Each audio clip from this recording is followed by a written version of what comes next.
All right, welcome to the Try Swim Coach podcast. This is where coaches, athletes, and the mildly swim curious come to talk motivation, movement, and how we can stop fighting the water like it owes us money. All right, April 4th through the 6th, 3 days of focusing on open water skills like sighting, drafting, and buoy turns. We're keeping it small with just 8 spots. So if you want in, grab your spot before it's gone. Check for the camp application in the podcast description.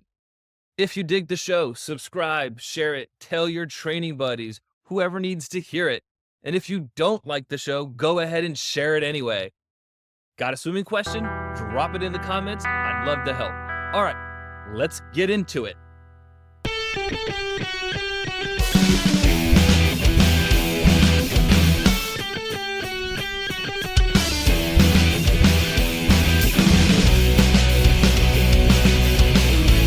There's always a way.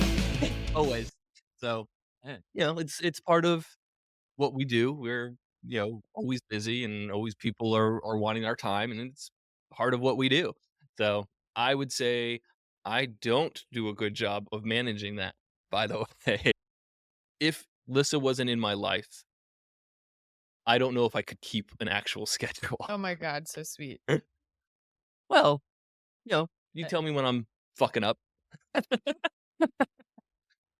Yeah, I mean, I kind of sense, I don't know, Dominic, but I have ADHD and it's like off the charts. And so I'll see a squirrel run by and I'm going to go chase it and I'll forget what I was doing before. And my husband is very focused. So I think there's something that the relationship complements each other like that. There's a balance for sure. I think we're both a Yeah. little ADHD though.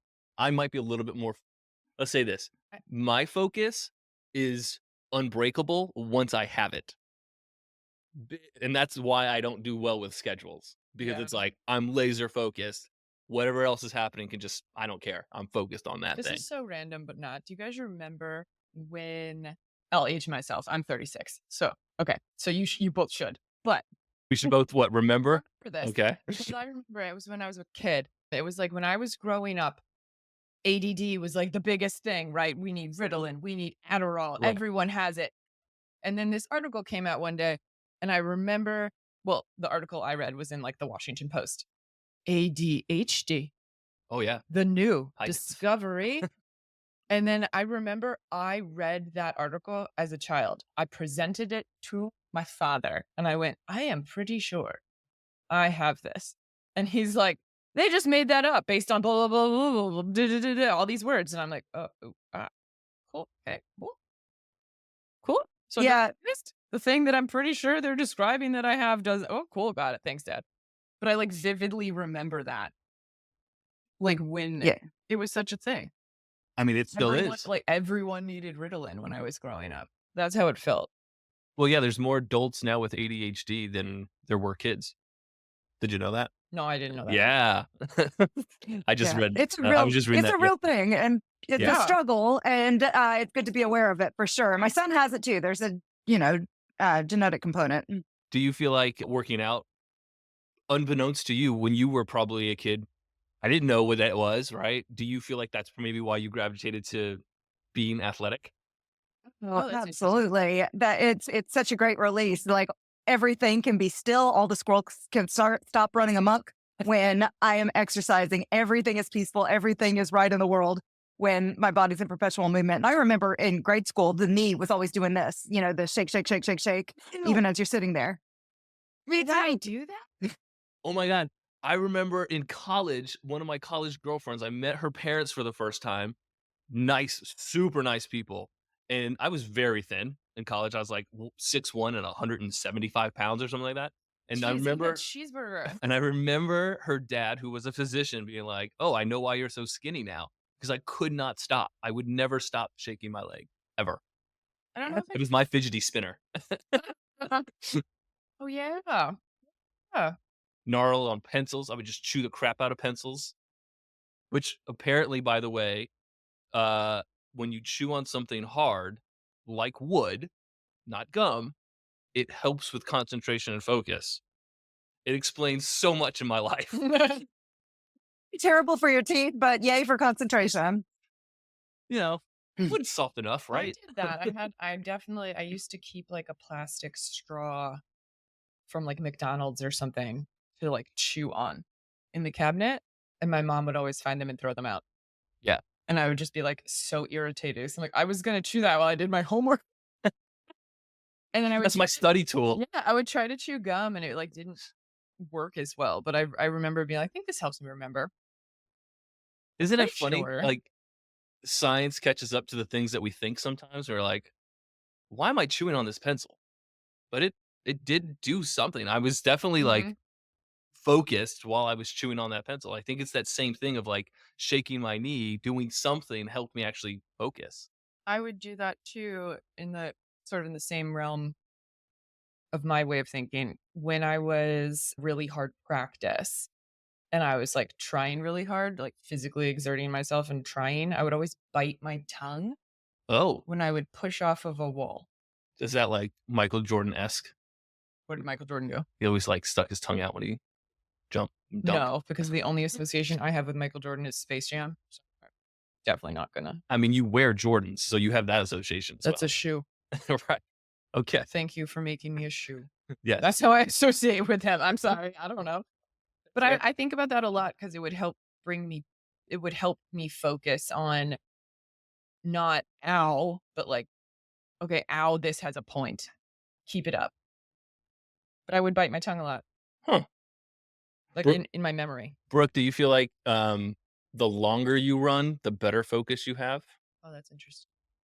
I don't really think it matters how long it is. It could be Okay. a quick one, it could be a long one, but it doesn't take any time to get in the zone. Like I am there and I'm happy. Damn. I remember somebody telling me one time, I feel like the world's divided in the people who love running Yep. and the people who, I think, Lisa, you're one of the not running types. Yeah. I was gonna say It's okay.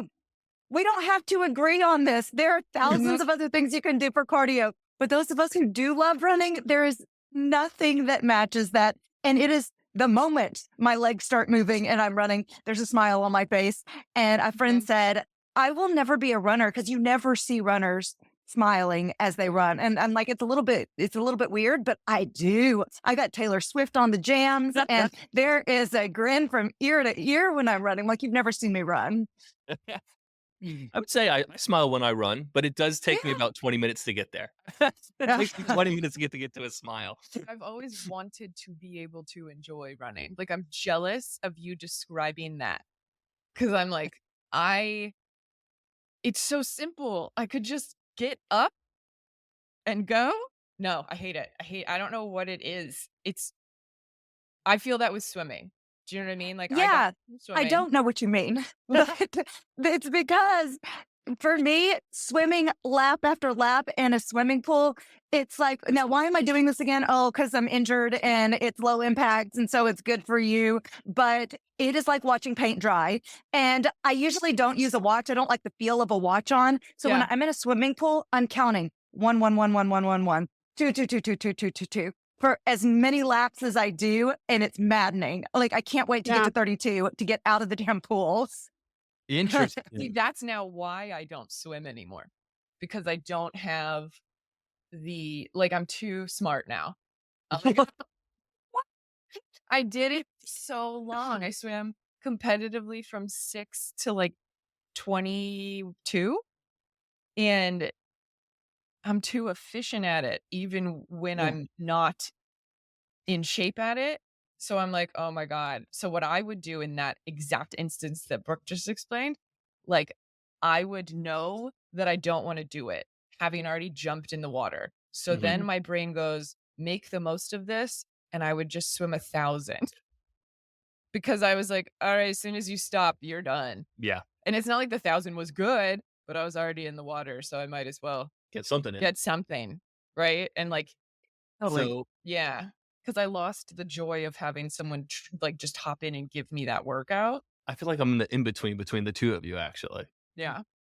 Um, I was once told by somebody, actually the same girl whose parents I was just talking about, that her driving was her freedom, right? And I know a lot of people feel that way. Like they get their first car, they're 16, they feel like they can go anywhere and they can't be stopped, and that car becomes an extension of their body. I've never liked driving. I've always had a fear of driving, to be, completely honest.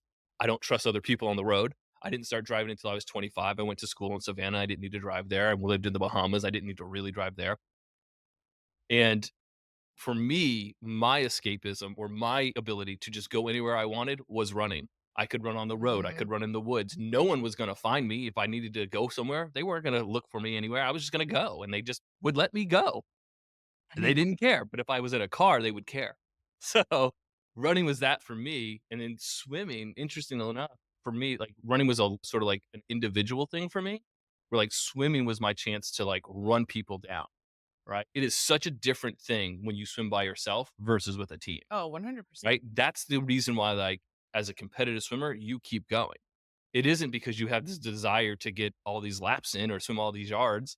It is literally, I'm speaking for myself. Mhm. I wanna catch somebody, and I'm not gonna let somebody catch me, right? And so it's, like, very competitive mindset. The whole And Yeah, premise. yeah.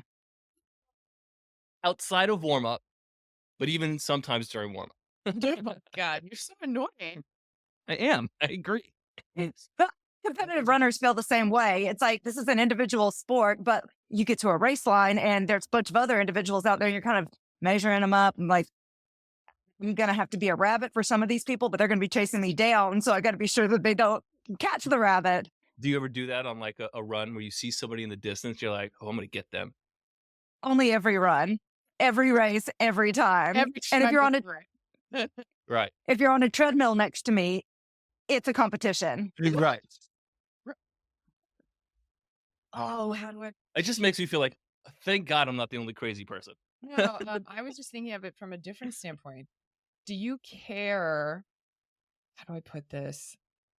That people can see you when you're running and But you're people can see me. that people can see you and you can see them seeing you. What? Okay. You So know, I don't for think me, it bothers me. I think your question is kind of like people that are intimidated to go to a gym because people are going to be watching me as I'm exercising. And my thought has always been they're watching themselves. Like everybody is in it for yourself. And so I don't think anybody's too fixated on what I'm doing. They're worried about what they're doing. So yeah. I don't really worry about it, but probably people are. Sometimes We I'll could do swimming. Well, A lot of people are very self-conscious I about swimming. asked that because true. I don't think I'm articulating this very well. One thing that I love about swimming is that I'm aware people are watching me, like in a competition. So say at a meet. I know I'm being watched, but I can't see you seeing me. Gotcha. You don't know their audience is there necessarily. No. I know they're there. I don't make eye contact with someone Right. looking at me. And so for me, knowing that I won't see it, like when it's happening, Mhm. I enjoy that. Yeah. And then, but I wonder, since I have that thought that I'm like, well, people are watching me, but it's cool because I don't see them seeing me. It doesn't bother me. But I Right. feel like if I was running and I could see them seeing me, it would bother me. Uh-huh. To the point where it doesn't help me chase people down. I've never been good at like, "Ooh, I see someone in the lane next to me, I'm gonna murder them." Like, that messes me up. The groove, I was doing something, I see them, I go, "Uh-oh," and then I don't know what happens. But it's never been helpful for me to try to, like, catch up to someone in a Mm. race. I'm like, "Uh-oh," and then I don't know where I go. And But I the know that I I don't wanna know that. Like, Yeah. it's not a helpful thing for me. Yeah, in some ways in a race, I can remember wanting to be slightly behind at some points because it would motivate me to work harder. Oh, interesting. Yeah, you don't want to be too far ahead because you know you've got a target on your back and you don't know how far that gap is. But with swimming, I think it's very different. We're so different in that I'm such a klutz in the pool. Well, I'm not so much of a klutz anymore. Thank you, Dominic. But Very generous. I've come a ways, but it used to be just so terrible that everybody around me was certainly going to swat me down, and I'm drowning in this pool or drowning in this lake because of all these other folks. So as much distance and space as I can get from everybody, the better. So Right. and there's a fear factor with Interesting. swimming that all these people around me running, well, we're all going to end this okay. Where I don't know so much with swimming. Interesting. So, like, Lissa has made many statements on this podcast already that she's a klutz on land.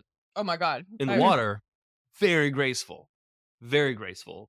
To the point where when I was coaching masters and Lissa was my swimmer, she was in the fast lane, rightfully so. Thank you. Thank you. The fast lane swimmers were allowed to pass each other in the middle of the lane, in the middle of the pool. But everyone else, I had very strict rules for them that they were not allowed to do that because it's a more experienced swimmer can pass without causing chaos and mayhem. Mm-hmm. Where like a less experienced swimmer is going to be a little bit more klutzy and make bad choices and cause lots of chaos, right? So it's really interesting.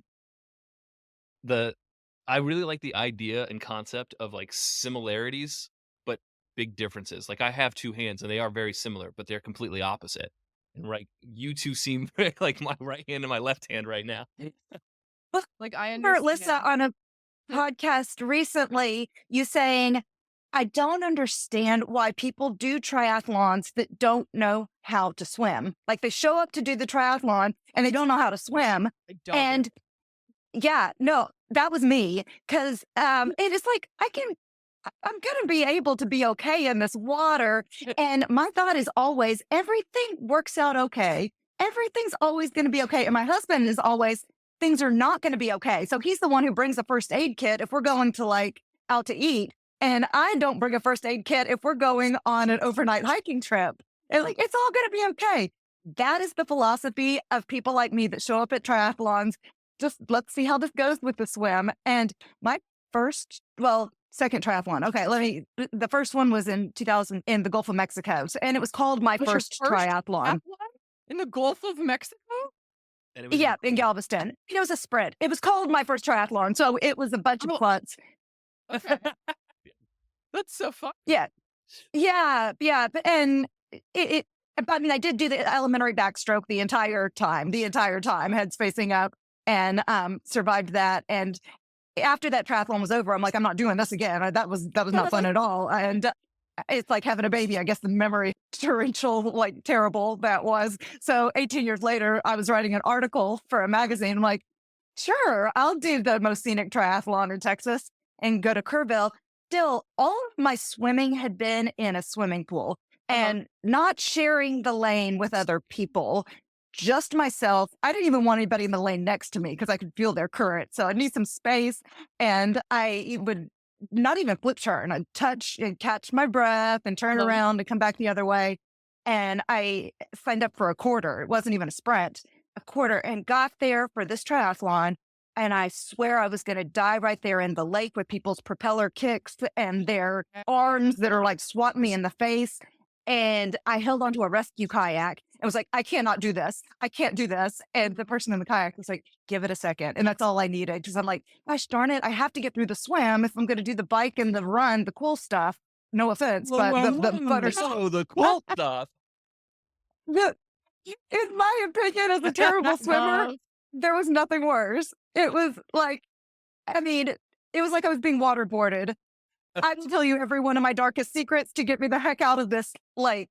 And it was a terrible experience. And I remember calling a friend afterwards that loves doing Ironmans and loves triathlons. Like, that was terrible. I was beat by a blind woman. It was the worst experience. And I'm never, ever, ever like, remind me, I'm not doing that. And she said, oh, you just need some coaching. Like, no, there are other things I can do. I'm not coming back to triathlons. That was it.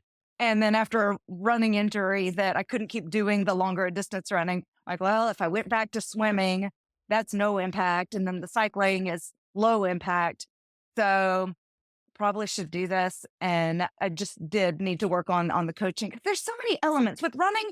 You engage your core, you pump your arms, your body already wants to move cross laterally. Like when the right leg comes forward, the left arm comes forward and opposite. So there's not a whole lot of thinking. You just do it.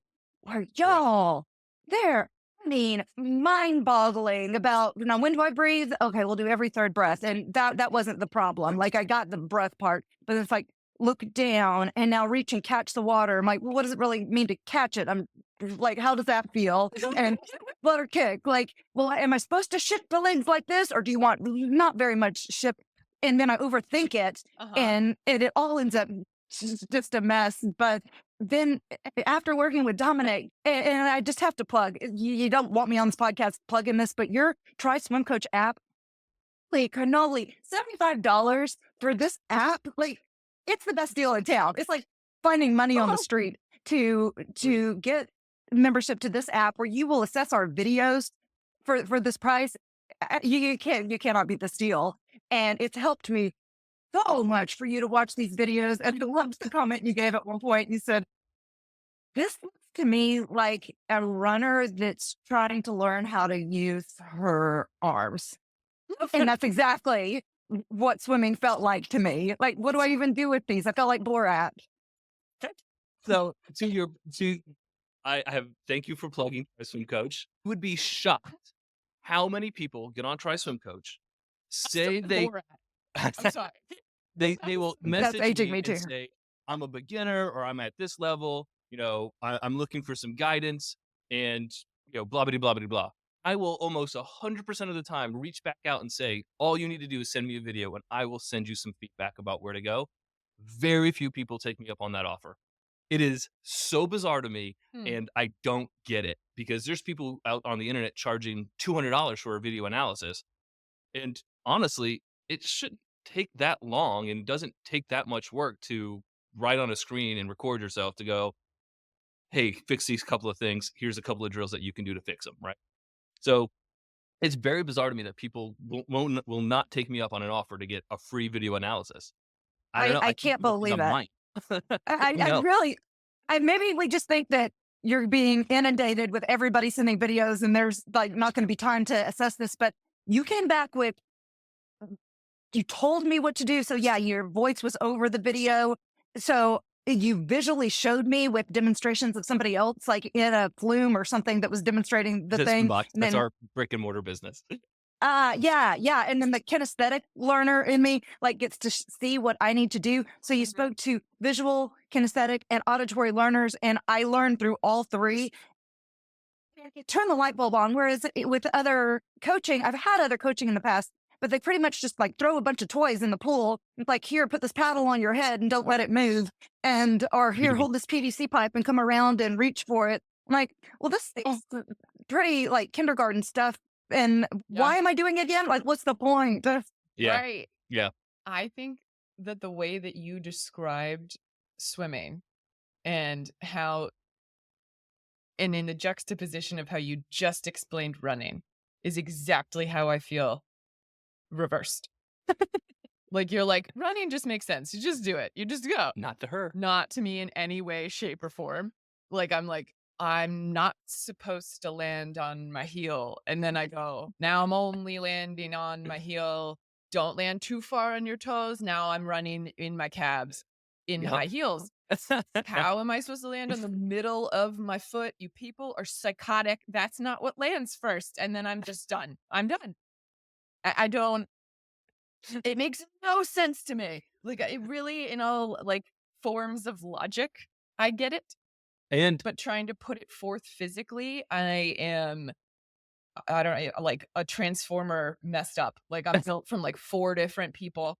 I think part of it has to do with what you did when you were young. It's got to, in that like one of our nephews needed a run coach because he was so uncoordinated as a child, he could not run properly. Was he like 9? I think he was younger than that. He was like 8. Hips weren't moving. Right. It was just like, oh, something's off. Someone needs to teach him how to actually run. And one of my other nephews had the impression that you run like an anime character. That's the fastest way to run. Or like what? Friends. Rachel and Phoebe and Friends? I can't remember. I know the reference, but I don't know the exact reference. There's an episode where they're running outside and they're just like flailing their arms like it's helping them. Oh, I remember that. Like, one's embarrassed. I don't remember this. With the other or something. I don't know. Anyway, it's literally like they're running and using a windmill. Like, but like they think that that's how you run. Like, your arms in that fashion are what you're supposed to be doing. Fascinating that they think that. But like, but I get it too, because I can't think correctly. Yeah. And my advice would be to walk and then walk faster and then walk faster than that. And eventually you're jogging and then jog faster and then jog faster than that. and then you're running and then run faster than that and you win races. But I'm sure you could simplify swimming the same way. I got into Not running. really. No. No, not This really. is great. Podcast on. Yeah. I mean, that was some of the best. Like, Oh, I so love that good. progression, and it makes complete sense to me. I think you're right. It does make sense, but I'll tell you why specifically I can't do that currently because my neck is messed up. And apparently that stems all the way from my right foot stride and where I put the weight on my right foot. And I know that it's wrong. Mhm. So one of the things I'm doing while I'm walking right now is trying to make sure that my first 3 toes push into the ground and not the side of my foot. So Brooke's description, yes, on paper makes beautiful sense, but in my brain, I'm like, I can't even walk correctly right now. Like, I can't Oh do my that. goodness. Very short walk, then, I guess. You talk about like cocking your neck. We had this torrential windstorm that came through day before yesterday, but God almighty, I was in my wetsuit ready to swim across the lake. And I should have Ooh. known this is going to be a bad idea because I can hear the wind hitting my house as I'm getting my wetsuit on, raring to go. And I get out there, and even the fishermen are like pulling their lines in because this wind is smacking here, there, and everywhere. And I'm like, well, what you make your mind set, we're going to do something, we're going to do it. Mhm. And it was like, it was blowing so hard that I'm like having to drop my hips down and that like Uh-oh. breathe in Oh, so much no. water, and part of the lake is coming in with it. But I have to do the breathing on each side, probably an obsessive compulsive thing that can't only do one side, got to do the other side. The one side I'm getting tons of lake water, and the other side, like, well, this one's real easy to breathe out of, but so much cocking of the neck side to side. Breathe to the side that's easier. There's no set rules. Just breathe to the side that's easier. You But need to then you're breathe on only both taking sides. even breaths. Then you're breathing every second or fourth stroke. Huh? Well, think about when you're running. How often are you breathing? Every 3 seconds? No, you're breathing every second or so. All right, so every other stroke would be about every second to second and a half. So logistically, if it's like, well, it doesn't make sense to breathe to my left side because there's waves or sun or wake or whatever, somebody slapping me in the face on that side, don't breathe to that side. Breathe to the thing that you can do, right? Most of swimming, I would say, is counterintuitive, right? If you have the intonate, like I don't know, I'm trying to think of something that's so counterintuitive to swimming versus running is very intuitive, right? But like whatever rules you make for yourself on land, they go out the window in the water. So it's like it's Yeah. a whole new set of rules that you've got to learn for water. And then once you learn those rules, then we could apply the Brooke Benton approach of swim slow, swim a little bit faster, and a little bit faster. And now you're winning race. Were you thinking about it in terms of you like to have the same amount of work on each side of your body? More a cardio thing. Like Mhm. it keeps me in my aerobic zone, and it feels very fluid. If I'll take a breath on the right, 3 strokes on the third one, breath on the left. And if I'll stay in that, unless the water's like crazy cold, like, oh, I did experience hypothermia when I, a couple weeks ago, Yeesh. swam almost a mile in a lake, and it got to where it like didn't even feel that cold anymore. And Oh. don't do this. Like, mayday, mayday. This was like I couldn't walk afterwards, my and God. it was really scary. I always think that there's always a way. Like, there's not going to be Everything will boats be out on the fine. lake because, yeah, it'll be fine. And I am always worried about boats, but my thought was, oh, it's cold enough, and they're not going to be boats out, and so I decided to go on a swim in about upper 40s, and really, Ooh. really, really cold water. Yeah, That's really cold. That is really cold. What are you trying to be a yeah. marathon swimmer now? What? Like I will sharpen the blade on the thing I'm weakest on, and because now it's a commitment. I'm doing triathlons now, I and love so it. I want to get better at the weak part, which is the swim. And I don't need to go to the swimming pool and do the back and forth and back and forth, and that's not necessary. Just get to open water and learn to love open water. But I was going somewhere with the open water swimming. Hypothermia. Oh, the breath Oh yeah. hypothermia. Yeah. When the water is really, really cold, I find myself having to breathe a little bit more frequently because my heart rate's a little bit higher. But otherwise, just that every third breath, it's very soothing to my nervous system to know that breath is coming every every third stroke, and it feels like I can stay in a very relatively low heart rate zone and Yeah. steady. I get that because coming from a completely different reasoning as to why I like to breathe to both sides. I breathe exactly like you. I like to breathe every 3 strokes. It feels better for my rhythm. But when I was a kid, honestly, I had pain in my right trap neck when I kept breathing to my right, and I honestly had the thought, "Let's even that out. Don't only hurt yourself on one side. Hurt yourself on You might both. hurt yourself less if you spread the pain out, so let's breathe to both sides." That Yeah. was the thought that I had to start breathing to both sides. But then I also was tried to put into breathe every 2 for, like, a competitive swim stroke for freestyle, which I don't know if people still teach this, but I was taught to try to make my stroke uneven, Like a forced asymmetry, asymmetrically but forced. swim, Right. forced so that Right. I'm, like, galloping. Right. Me too. And I couldn't do some kids could do it. Some people can still do it, and it's way faster for them than trying to have that sort of symmetrical work. Um, but I couldn't do it. And so Mm. I associate breathing every 2 with that gallop, and then subconsciously I'll, like, go into it when I just want more air, when I'm swimming slowly, and then I go, "Oh, that feels terrible." And so then I have to go back to breathing every 3 just because if I'm not paying attention, then I go into that stupid, like, only one of my sides of my body is doing a lot of this work. And I hate Hmm. that feeling. I mean, Yeah. I like things even, Steven. Mhm. breath rate Even is the when I don't same. need the massage on my right, I'm like, "Massage right." I don't care. Like, Uh, doesn't matter. breath rate in water and on land is determined by the same factor, which is just heart rate, right? So breathing every 3 helps you keep your heart rate down. Do that. But if you feel like you need air because you're not getting enough air because your heart rate is up, then breathe more frequently. It really is that simple. But when it comes to asymmetries, I remember my coach saying, "Oh, you've got to like gallop when you swim." Mhm. But there was no understanding of what was natural to my body. Right. And so it was just literally, this is how I would say most of the history of swimming has gone. That person is fast, so swim like them, Mimic them. right? Yeah. They do that, so you must do that too. Not really recognizing that I'm not them Yeah. and they move differently than I do, right? So I would say now with my coaching, I'm I lean into people's natural asymmetries, Yeah. but we let them happen if they do happen. Right. And that's that, right? Versus trying Yeah. to prevent someone from having their asymmetry or vice versa, preventing someone having their symmetry that they have. Just made me think of something.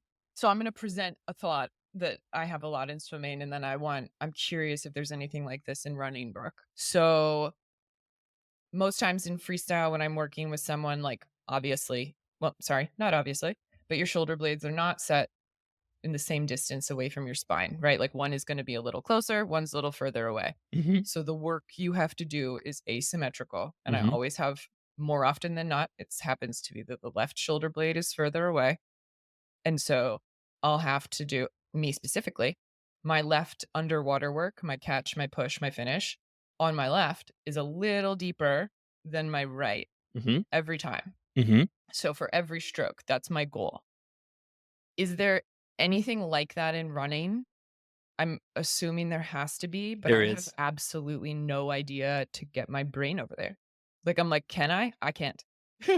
So, What is this making you think of? yeah, I see a smile on Brooke's face. So I'm curious what she's thinking. So even though I am a fast runner, I don't like wearing a watch. Like I don't like the feel of this. And Oh, no, so when you I run, will when you swam. You mean like at all when you work out?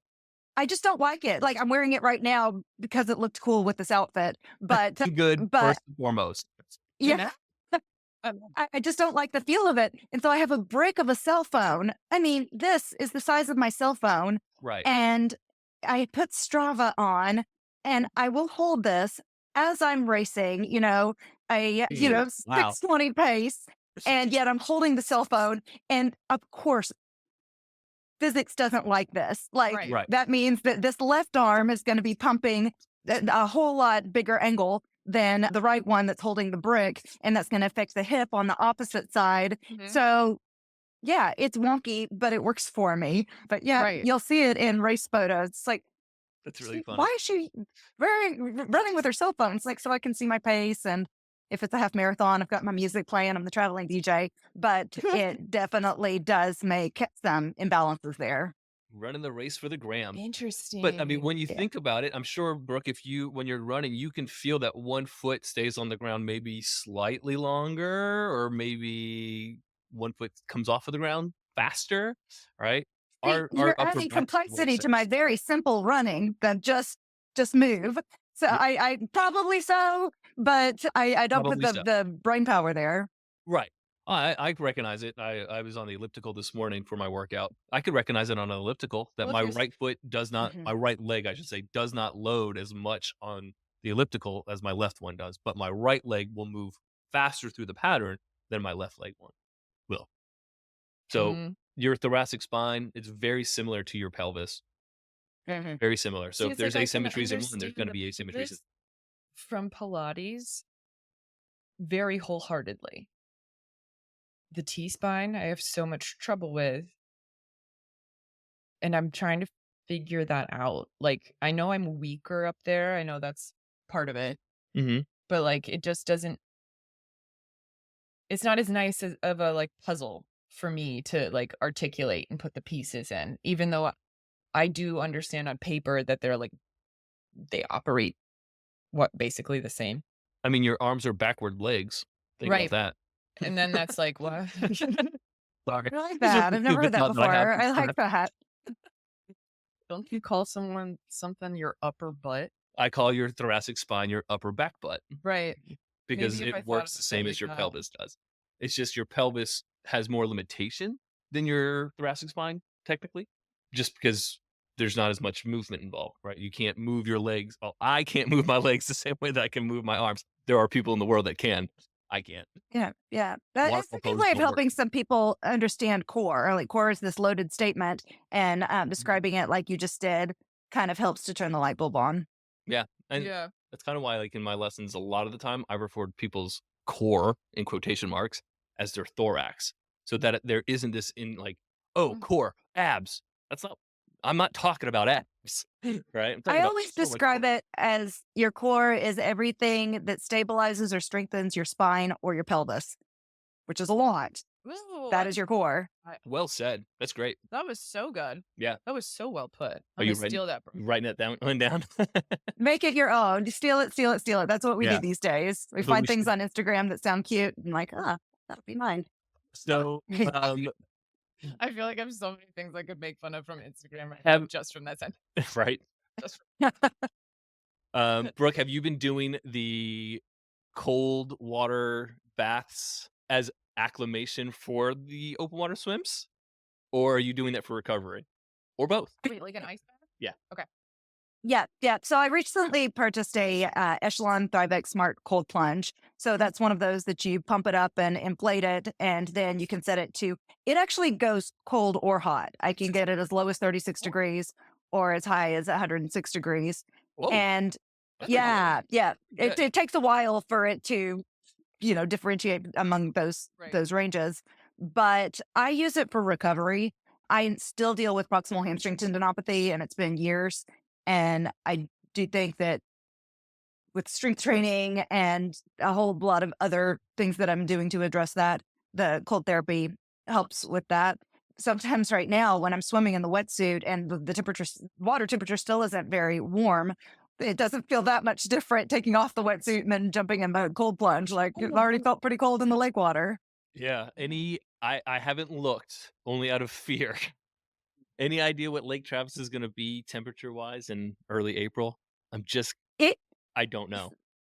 So here in Austin, we can have a 20-degree day and the very next day be in the upper 70s. And Oh, wow. it's been really like Christmas morning, every morning waking up like, I wonder what the weather's going to be. I don't know. Who knows? Surprise. And yeah, I think we're going to be sitting pretty. There the first weekend in April. I would think water temperatures are probably going to be up in the high 60s by then.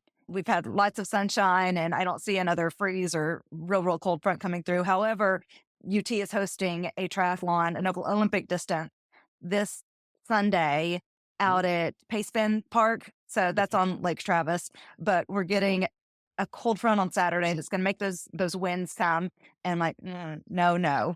So the it's wetsuit mandatory, Yeah. but the water's going to be low 50s, probably low mid 50s for that triathlon on Sunday. And Olympic, that's a long way to swim. That's a long way to be in that lake water. But I think, well, to answer your question for your Tri-Swim Coach camp in Austin, April 4th through 6th, I think we'll be in the 60s and have some really nice weather for that. Good, because I grew up in the South and I started my coaching career in the Bahamas. I'm not a fan of cold water. I've gotten better about it, but I don't want to swim in 50 degrees. Even with a wetsuit, I don't want to swim in that.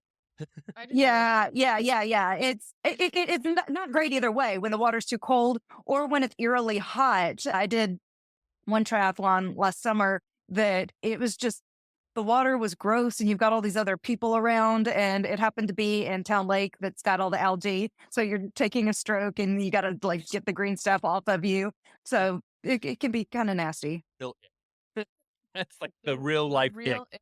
was. Yeah. When I did some swim off of and yes, I know, and I knew this going into it, off of a farm Oh, I remember that. in Maryland.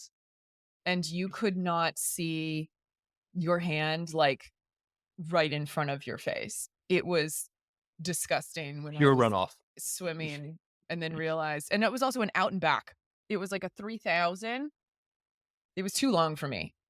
But it was like literally like go out, turn back around. That's boring. It was terrible. And so I turned back around, and then it was like, then my brain decided to be like, hey, what's in this water? And I'm like, oh, that's so foul. Can't wait to get back. It was just, no, thank you. No, thank you. I figured you probably had stories, because I'll just find a random lake and decide, let's just see how this goes and jump in and go for a swim now. And sometimes you do find some interesting stuff. Like there's a log, there's no snakes, but what you just described, pretty gnarly. My sort of rule is always about water temp. If a lake is really hot, I'm not getting in that water, because who knows what type of bacteria is growing in that water. If the ocean's too hot, I don't want to get in that water either for the same thing, right? So trying to make sure you're staying like cooler water, making sure that the water is clean, really important. That's why basically I have to tell this to all of my clients at some point is you're going to have water in your mouth when you swim. If you're swimming and you don't have water in your mouth, you're probably doing it wrong. So you're going to end up ingesting whatever body of water you're swimming in, maybe a little bit, maybe a lot of it. So swim in water you don't mind ingesting. Don't swim in, I don't know, the Potomac. It's pretty gross.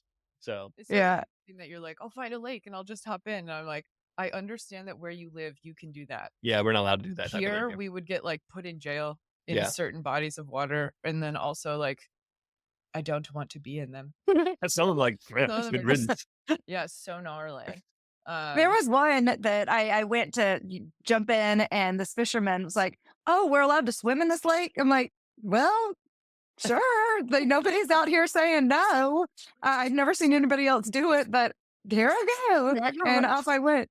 But it's really been a progression in that it used to be I would only swim if it was in the pool with nobody around, and I could look at the black line on the bottom of the pool.